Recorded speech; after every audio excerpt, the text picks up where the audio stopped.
নমস্কার বন্ধুরা, আজকের স্কাই গোল্ড অ্যান্ড ডায়মন্ডস তাদের কোয়ার্টার অন রেজাল্ট পাবলিশ করে দিয়েছে। চলো দেখে নেওয়া যাক। এখানে সমস্ত ফিগার ল্যাক্সে আছে, এটাকে আমরা কোটিতে কনভার্ট করে বলবো। চলো কোম্পানির সিকোয়েন্সটা আমরা দেখে নিই। 30/6/2025, 30/6/2026, okay year on year. 31/3/2026, 30/6/2026, quarter on quarter. চলো কোম্পানির রেভিনিউটা দেখে নেওয়া যাক। আগের কোয়ার্টার ছিল 1911 কোটি, আগের বছরে ছিল 1131 কোটি, এবং এই কোয়ার্টার হয়েছে 2012 কোটির মতন। এখানে কোম্পানি ইয়ার অন ইয়ার এবং কোয়ার্টার অন কোয়ার্টার দুটো ক্ষেত্রে ভালোই জাম্প দেখিয়েছে। ঠিক আছে, চলো কোম্পানির এক্সপেন্সটা আমরা দেখে নেবো। আগের কোয়ার্টারে ছিল 1801 কোটি, আগের বছরে ছিল 1076 কোটির মতন, এবং এই কোয়ার্টার হয়েছে 1885 কোটির মতন। ঠিক আছে, কোম্পানি খরচাও আমার মনে হয় ঠিকঠাকই রেখেছে।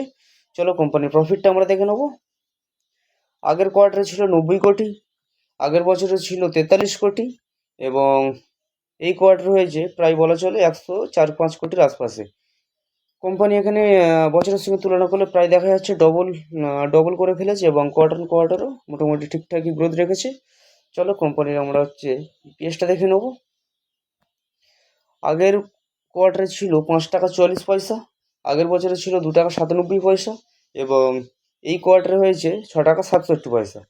ঠিক আছে, কোম্পানির রেজাল্ট আমরা দেখে নিলাম। কোম্পানি সত্যি বলতে খুব ভালোই রেজাল্ট নিয়ে এসছে। তবে দেখা যাক মার্কেটে এই শেয়ারটির প্রতি কেমন রিয়াকশন দেখায়। যদি ভিডিওটি ভালো লাগে তাহলে অবশ্যই লাইক করবেন এবং আরও আপডেট পেতে আমাদের সঙ্গে থাকবেন। ধন্যবাদ।